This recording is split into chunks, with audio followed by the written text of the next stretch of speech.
A gente vai conversar agora com o coronel da Reserva do Exército Brasileiro e mestre em Ciência Política Internacional, Coronel Marco Antônio de Freitas. Bom dia. Seja bem-vindo. Bom dia, Patrícia Costa. Bom dia, Marcelo Matos, que eu vi que está presente aí também. É um prazer estar aqui no Jornal da Manhã da Jovem Pan. A gente que agradece o senhor ter aceitado o nosso convite. Diante aí dessa tensão entre os Estados Unidos e a Venezuela, como é que o Brasil deve se preparar? A gente pode ter uma crise aí de imigração e insegurança aqui no nosso país também na fronteira? Muito bem colocado da sua parte, né? O Brasil possui uma extensa fronteira com a Venezuela, é uma fronteira remota, vamos dizer assim, pouco guardada pelas características amazônicas da região, né? Nós temos aí já problemas nas nossas comunidades Yanomamis que transitam por um lado e para o outro da fronteira, a exploração de ouro legal, e nós tivemos aí as questões das migrações venezuelanas para o Brasil, né? Nós já tivemos uma primeira etapa aí já de algum tempo, nós tivemos aqui a Operação Acolhida no Brasil, que recebemos aí quase 260 mil refugiados venezuelanos, né? Só fica atrás em quesito de refugiados de países como Sudão, Ucrânia, países que estão em guerra já há muitos anos. Então esse é um aspecto. Nós tivemos a questão das eleições venezuelanas fraudadas, que até foi um fator que provocou um abalo nas relações do Brasil, e a gente sabe que o governo atual do Brasil tinha boas relações com Maduro, e a partir dessa questão das eleições, essas questões se estremeceram. Assim, diplomaticamente, o Brasil está um pouco afastado da Venezuela agora, eu não sei em que nível, né? E agora e também a crise com a Guiana, lembrando aqui, né, da Guiana Esequiba. Então, assim, é uma sucessão de crises que o governo venezuelano vem provocando, e isso terá reflexo, com certeza, para o Brasil. Coronel, seja bem-vindo mais uma vez, bom dia, né? Ao longo dessa semana, inclusive, Maduro sinalizou que poderia até vender petróleo para os Estados Unidos em condições melhores, ou seja, a Maria Corina Machado recebeu o prêmio Nobel, né? Os Estados Unidos estão lá patrulhando a região do Caribe, lá vizinho da Venezuela. O Maduro quis até oferecer petróleo porque está percebendo, né, Coronel, que essa ação, ela não vai parar mesmo, né? Tem toda a sinalização até agora de que pode se agravar e virar um conflito mesmo, né? Exatamente. Bom, o conflito, de alguma forma, já aconteceu, né? Assim, pelo menos nessas operações que os Estados Unidos vêm realizando ali no Mar do Caribe, né? Você falou nessa questão do petróleo. A Venezuela é um grande produtor de petróleo, que essas crises todas que eu citei aqui anteriormente afetaram diretamente as exportações venezuelanas de petróleo. Hoje a Venezuela não é mais o país da América do Sul, o maior exportador de petróleo. Por incrível que pareça, o Brasil hoje assumiu esse papel. Então, a tentativa da Venezuela de voltar a vender petróleo para os Estados Unidos é óbvia, porque é o maior comprador de petróleo da Venezuela. Agora, a gente nota o seguinte, que esses meios militares que os Estados Unidos concentraram ali no Mar do Caribe, eles são meios bastante poderosos, né? Mas eu não diria assim que isso vai evoluir para uma invasão terrestre, pelo menos com os meios que estão aí presentes, né?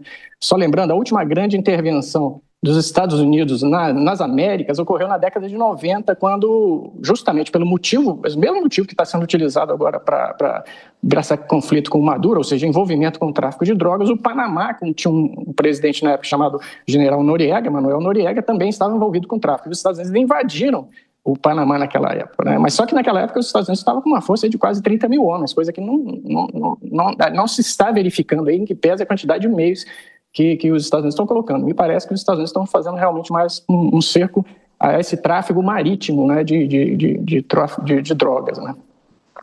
A gente convida agora os nossos comentaristas, o Felipe Monteiro e o Cristiano Vilela, para participarem também dessa entrevista. Felipe, sua pergunta.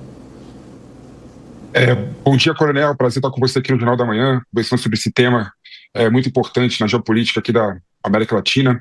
O Trump, na campanha dele, falou a todo momento que ia combater o narcotráfico, não é?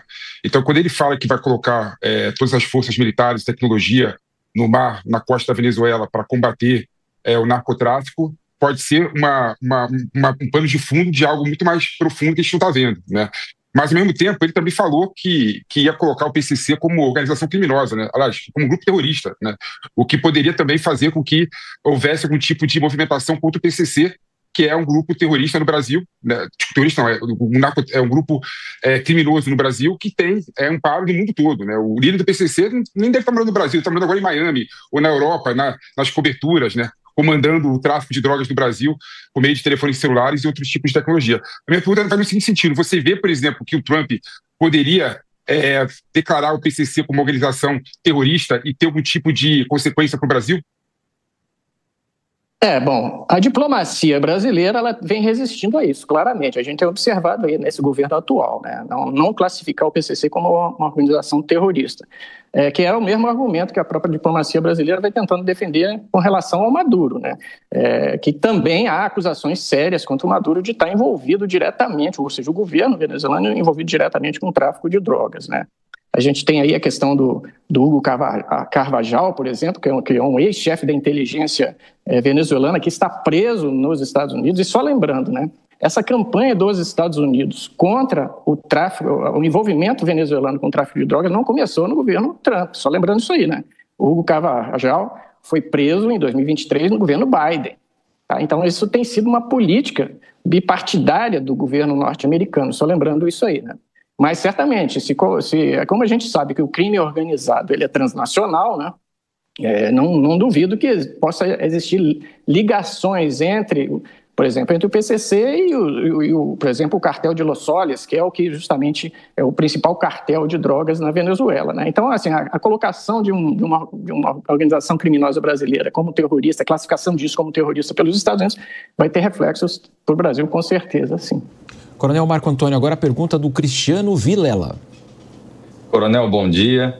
Coronel, o fato do Brasil, do governo brasileiro, não adotar uma postura de intermediar qualquer ligação, qualquer relação, qualquer saída nesse imbróglio envolvendo Estados Unidos e Venezuela, ou até mesmo do Estado brasileiro não ter se posicionado de uma forma mais firme no contexto das eleições venezuelanas, isso, de alguma forma, afeta a liderança brasileira na América do Sul, especialmente? Talvez se imaginava que num governo Lula o Brasil pudesse ter uma dianteira mais evidenciada da América do Sul no contexto geopolítico.